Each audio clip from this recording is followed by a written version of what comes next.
Hey everyone, welcome to Founders 365 with me, Steven Haggerty. Today, I am joined by Jeff Mendelson. I've probably said that wrong. Have I said that wrong, Jeff? No, you're good. Jeff Mendelson, it's all good. You can tell me. Jeff, you are the founder of so I'm saying this one wrong now. Effectivo.Social. Effectivo.Social. See, I pre-warned you that I'd balls up the intro, and I lived up to that expectation. It can only get better from here. It can only get better from here. Well, that's what happens when you try to get cute, with a domain name. It's like, I know. I can't just say effective, right? Just blame you. Yeah. It's all your fault, Jeff. It's all your fault. I heard that one before. But Jeff, listen, thank you so much for coming on the show. Really intrigued to just find out more about what you do, who you are, what the business does, and more importantly, how you got here, stood or sat talking to me on a Monday on Founders 365, episode 115. How did we end up right here? So let's go back to the beginning. And go back to the beginning. So not like right at the beginning. Like I don't. Yeah, no, we're not going to go back to 1971. But basically, I worked in corporate for a long time, and I would say about I started like the seeds of my first business about 15 years ago.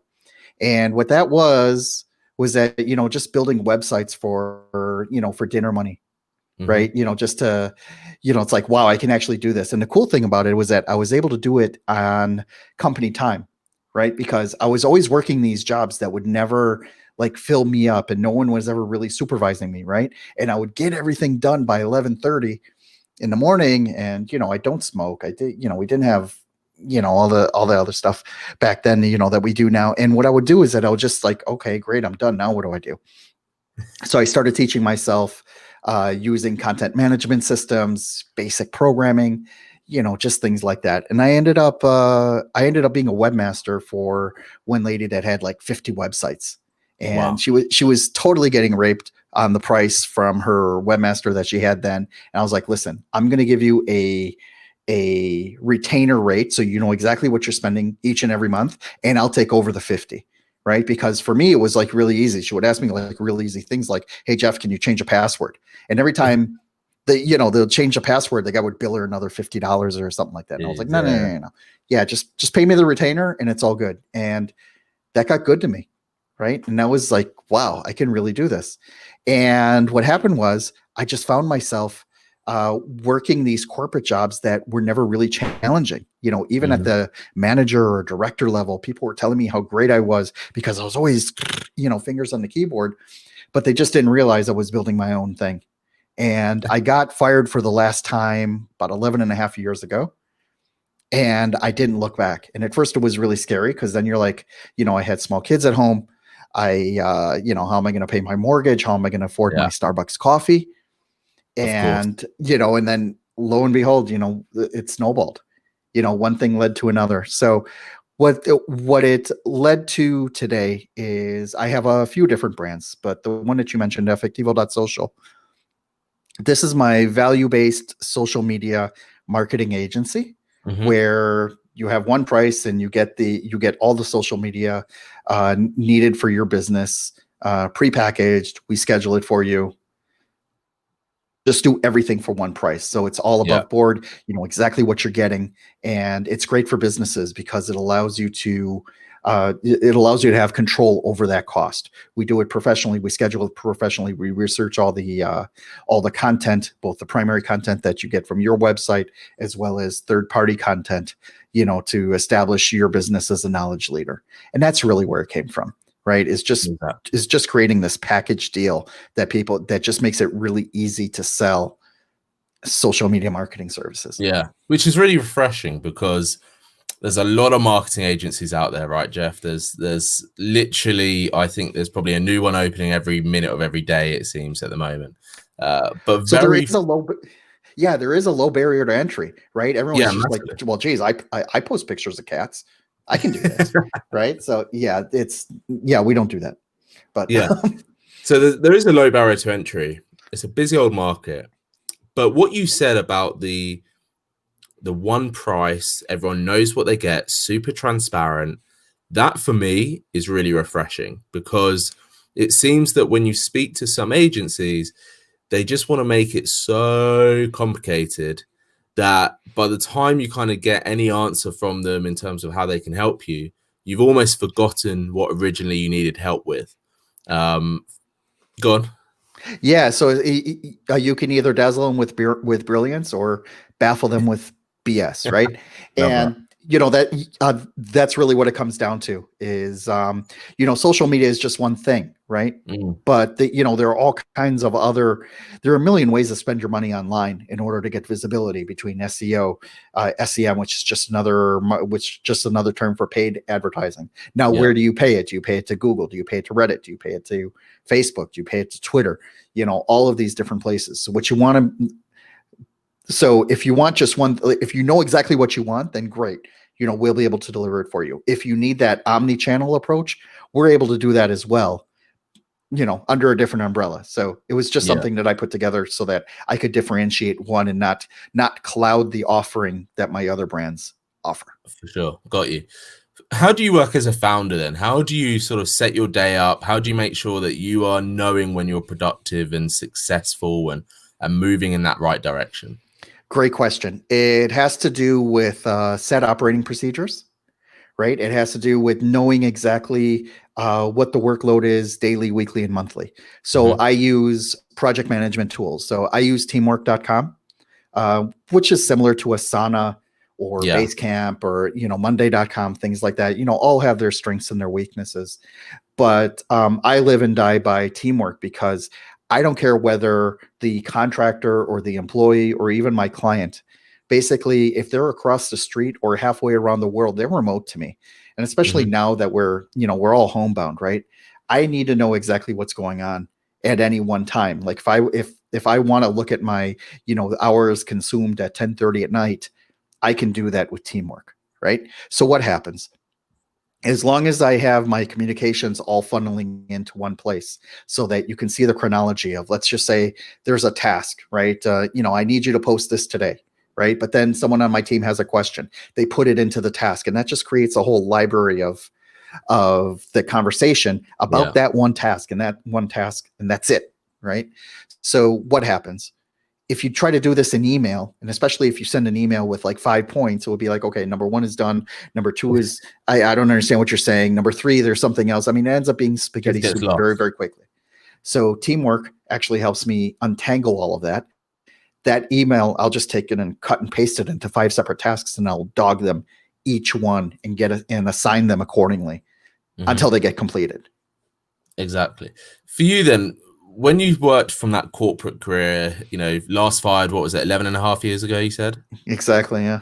11 and a half years ago. How did you transition from always, corporate world, being an employee, to that being a founder, but also now not having the stability of that job, which you were, like you said, you were sort of building your business whilst you were still working? First of all, to admit that it was scary. I mean, yes, it was very scary, right? And that, once you reach middle age and you have all these things going on, and, you have, your family to protect and your mortgage and, your car payment and all that, there's a lot on your mind, right? Yeah. What I think the biggest thing for me was that I was never really happy with any one job that I was in. So if we just scale it back a couple of years before that, I was always looking for another job, right? I was always on Monster and on, and on all these different job boards looking for something. And even after I landed a job, I'm like, well, I landed a job, but it's not really the salary I want to be at. So I just kept on looking. Right. And I realized that, like, geez, I'm like 5 years looking for a job, even though I was still employed. The big revelation that a friend of mine told me was that, listen, when you apply for a job using your resume. Now, keep in mind, when I got my master's degree, my present to myself was to have my resume professionally done. I paid someone $500 to professionally do my resume, have a real corporate, CEO type resume. And it was great. I mean, it was a great product, but still crickets. Nobody was hiring me, right? Nobody was really looking past what was going on. But when I would start talking about selling web design services or talking to people about search engine optimization or selling content management, I was closing 7 out of 10 prospects, right? And I think the big revelation for me was that when you're sending your resume, first of all, you're sending it to an algorithm, right? No HR person is really reading your resumes. They only see a short list. They receive hundreds a day. And if you don't get past the algorithm, then you don't get past the algorithm. You're basically wasting your time. But when I'm selling marketing services to somebody, I'm usually speaking directly to the decision maker. And that's the huge difference. Now, a lot of people say that when you're looking for a job, you should be speaking to the decision maker as quickly as possible, which is great. That's what tools like LinkedIn help you do if you know how to work it right. And that's what networking is all about. You need to get to that decision maker as quick as possible. As a founder, I found myself directly connecting with other businesses and speaking directly to those founders, those managers, those decision makers. And once I'm speaking to them, I'm not dealing with secretaries anymore. I'm not dealing with HR assistants. No, I'm not dealing with I'm not dealing with gatekeepers. I'm going straight to the top. And if they still don't want to purchase my services, then great. Then I tried. I'm not going to close everybody. Move on. Right. Yeah. But the point is that now I'm speaking to the decision maker. Now I'm delivering the value exactly where it needs to be, and then it's up to them to make a decision. How did you find the sales process then? Because I'm guessing beforehand you probably weren't speaking to, like you said, you weren't speaking to decision makers. So how did you learn to sell your own product in the best way possible? I have always been more of a giver, more of a pay it forward type guy. Like if someone would ask me a question, like even though the question is totally outlandish, or I know they don't have the money for it, or I know they don't have any idea, like I'll still give them the time to explain to them, why you have a BS idea. Right. So like, I'm not going to shoo somebody away. And that tactic actually worked for me, because when I give people, that kind of time and that kind of understanding, like let's just say someone who has a business that's just starting out and right away wants to rank number one in the search engine, right? We all know nowadays, and it's been like this for years, that you can't just go and rank, within 2 months on a search engine, right? So I tell people, listen, don't spend your money with me and don't spend your money with anyone else. Please don't do that. To like go back, rethink your process, like, and I'll even coach them on how to do it, right? I find that my giving nature helps with that. I also realize that sometimes my personality is toxic to some, and that's fine. Good luck.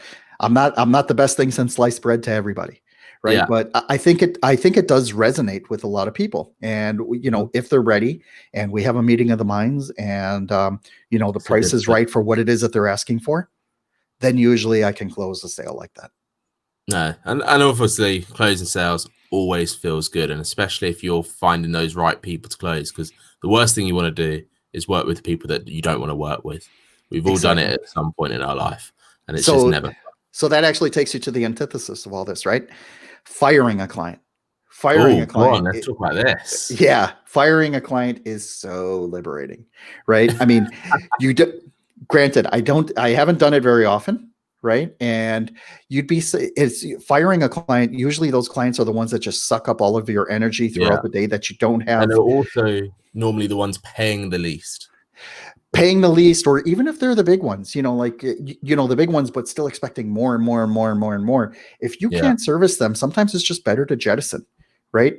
And what I found happen is that each and every time, and I mean, each and every time, even in this time of COVID, when I lost clients that, didn't want to, either couldn't or wouldn't, continue with marketing services, it frees up your energy so that you can devote it to newer and better things. Something else comes around if you're open to the experience. And it's as simple as that. Yeah. I always imagine, did you ever watch Entourage when it was on TV? All the time. Yeah. The one scene that always reminds me of firing a client is when Ari Gold buys the competitor, goes into the office with a paintball gun, and just starts shooting everyone he doesn't want there. I wish I could do that. Yeah, exactly. I wish some ex-clients I kind of wish I did that with, but hey, they're ex-clients for a reason. Let's talk about then the marketing space in general. We touched upon it a minute ago, but over the course of the last couple of years, how have you made sure that you and your business's brands, and like you said, you've got a couple of things in the playing field, how have you made sure that you guys stay relevant, and again, making sure that you're working with the right people rather than those ones that you're shooting with a paintball?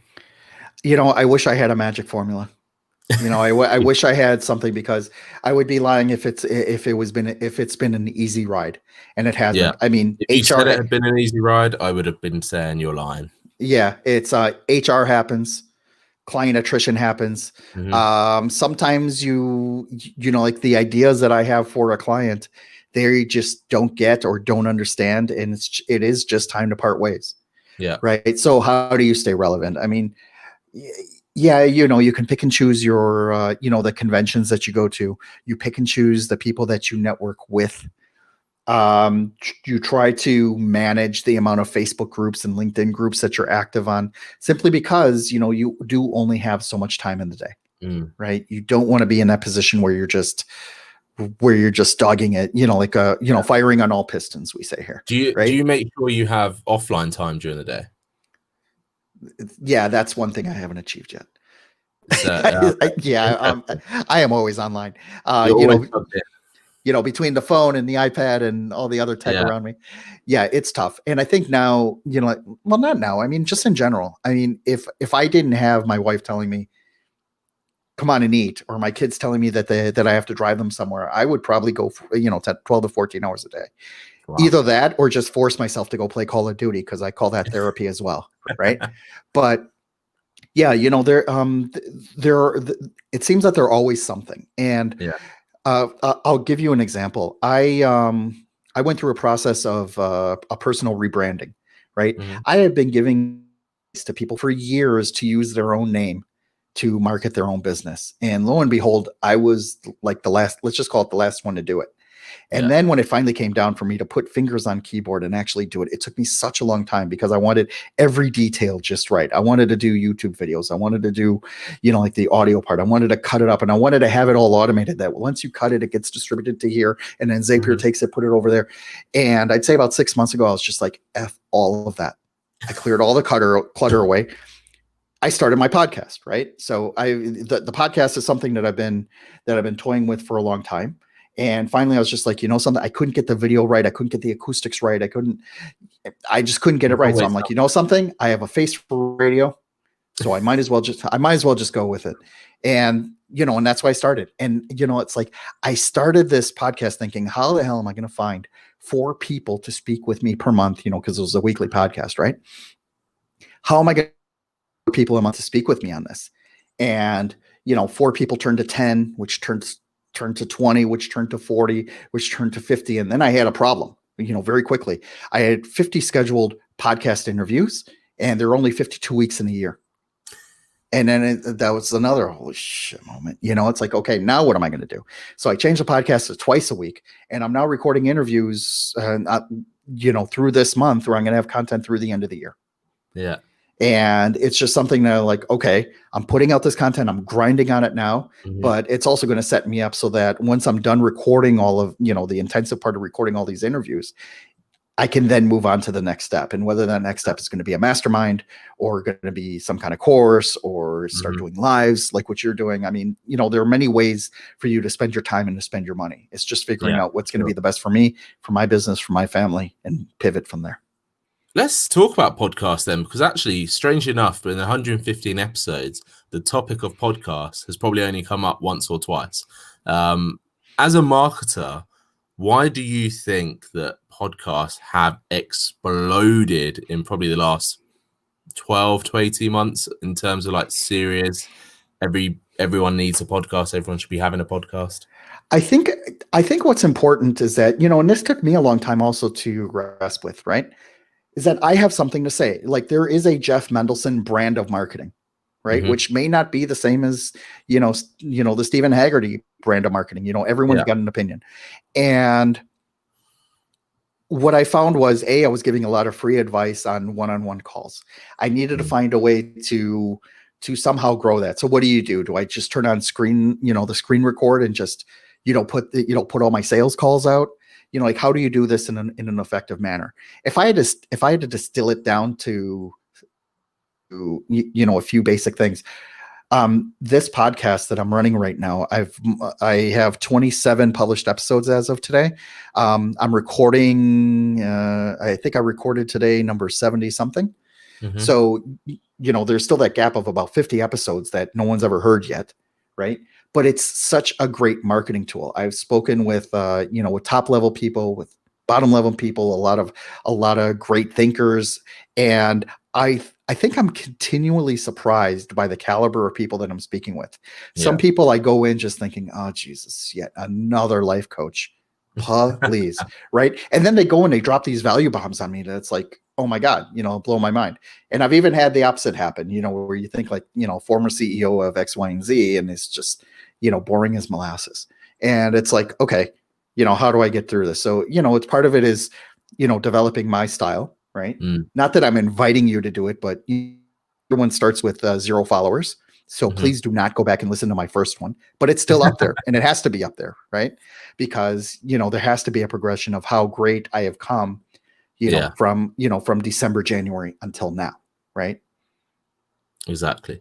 I think for me, podcast is one of the ways that people can have really honest conversations. And I feel like when people are on podcasts, even if it's really heavily edited, it still has this vibe of honesty. And especially in the business podcast, which is, there's some amazing ones out there at the moment. They really do manage to get to the core, like you said, those value bombs, those value drops that people have out of nowhere as well, because they're just normal conversations.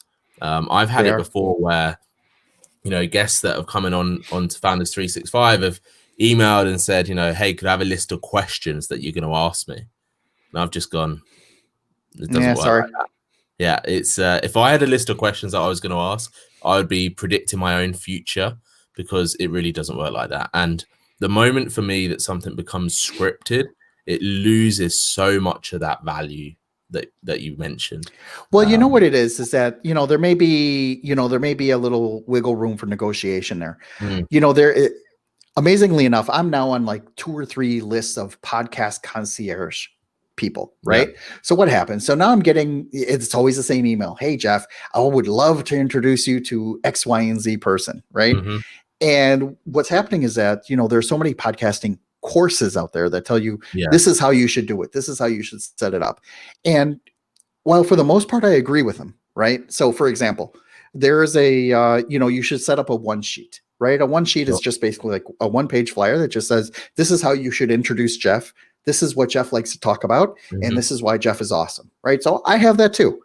I think I sent it to you, and I mean, we're going totally off that script, but, but at least, you have some kind of background. You knew what you were getting into with me. Right. And I'm perfectly comfortable winging it. Right. Others aren't, others just want to talk about their book that they're launching next week, or their new special course that's gonna. And again, there's nothing wrong with that, but it's, for me, I think when you go off script, put it that way, that's when you get the true person you're speaking to. Exactly. If it's just going to be about, a course you're launching next month, all it is you've probably had that same conversation as being a guest on a podcast 7 times this month. And you're probably maybe bored 20. of that. Yeah, maybe 20, maybe 25, maybe once, whatever the number is. That person speaking about their own course is probably sick of speaking about their own course. They're bored of that script themselves. So disrupting that is always a fun little game that I play if they want to be on a script. Okay, so let's talk about what you're doing. Like you've got the podcast this year, 52 episodes. What is next for Jeff? Like, where do you want to take your businesses? What do you want to be owning sort of this time next year? What can I expect from you? This time next year? That's a really good question. So if I look back last year to now, great. Everyone that said like, where do you want, everyone who was asked where do they want to be today? Yeah, that all got thrown out the window. 2020 is basically a year off. Yeah, basically. It's like a gap year. You know what it is that I think a lot of us, entrepreneurs and founders, we really are top of the food chain type people, in that we'll figure out what to do with ourselves and how to pivot and how to, make how to make things happen. I think case in point, all the speakers, the ones that have made that have made their livelihoods based on public speaking. Yeah, right. That would go, Every single one of them had to pivot because guess what? They're not public speaking anymore. So now they got to create courses. They got to create, they got to reinvent themselves, and in a hurry. Thank God there are a lot of tools out there to do that. It's like, with the mechanical of getting your own microphone or getting, or just figuring out that next step. Not everyone is going to succeed, but I think as entrepreneurs, we really are top of the food chains. That's a really nice way to put it. And it's like, it's not that we're devouring other people. I mean, I always say there's more than enough business for everybody here, even in my space. And then some. And then some. And then, what's really funny? I love just messing with those people that you go into, like a networking event. You show your business card and it's like, oh, I can't talk to you. You're my competition. And you're just like, can I swear? It's like, bitch. It's like, come on. Really? You had to say that? You are not my competition, bro. I'm going to smoke you, 6 ways to Sunday. And you know what not that I'm, not that I'm endorsing this, but for example, there was this guy who helps people do podcasts, right? Okay. Where he does the podcast editing for them. He's like a concierge service. He came up with this thing called pod decks. Right? I honestly thought that said poo decks. Pod decks, right? Basically, what it is that it's a deck of cards with a bunch of, all it is a bunch of ideas.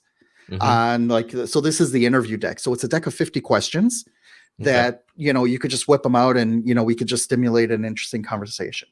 The guy sells them for like $10, $20 over here. And he's literally blowing them out of the water. Because it's such a, it's such a great idea. He was selling it along with his course. He was actually giving it as a free to his podcasting course, and no one was really interested in his course. But then like, wait a second, but what are those deck of cards? Yeah. Right. And then all of a sudden, he puts something up on Instagram and he sells out instantly. He orders another batch and he sells out on those instantly. The guy really hit it. The guy really hit it. So simple idea. It's amazingly copyable, but don't copy it. That's not cool. But at the same time, these are the kind of things that are like, you never know where something like that is going to pop up, and it could just be the next big thing. On top of that, if I had to just add one little asterisk to the whole thing, is that the tools to put something like that out and bring awareness are immediate and so cheap to do. I mean, almost free. Almost, I mean, seriously, for 50 quid, make your own video and put it for a couple of days on Instagram and just target it in the UK market or wherever you happen to be and see what happens. Maximum, you're out 50 quid. Yeah, that's it. It's the price of a takeaway. It's the price of a takeaway. Exactly. You could get a donor for cheaper, but that's about it. It's like. So the flip side to that then, why do you think so many people fear doing that? Why do you think so many people overcomplicate it in their head to such an extent that they either never do it or they end up being a course? I'll tell you exactly. In my case, for example. Yep. Go. I had a podcast that went to 5 episodes 7 years ago. Okay, this was just before my divorce. I was doing it with somebody who also had like a busy schedule. Somehow I convinced her to co-host it with me. And I bought this microphone. I was like, that's it. If I'm going to buy this, I bought the Rode Podcaster microphone. I got the nice boom arm and everything. Yeah. For the next 7 years, this thing sat in a box. Okay. Because I was just like, that's why it looks brand new.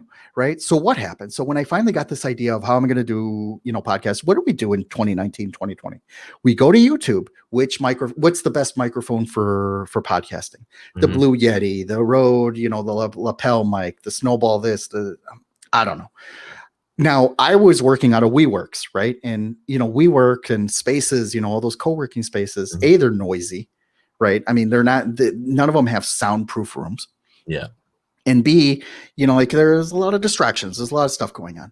But what did I do? It's like, okay, I want the best microphone that I can afford. I'm not going to spend $1,000 on a microphone, right? I went to Best Buy, which is the leading retailer here for consumer electronics, and I bought them all, right? I bought the whole shelf.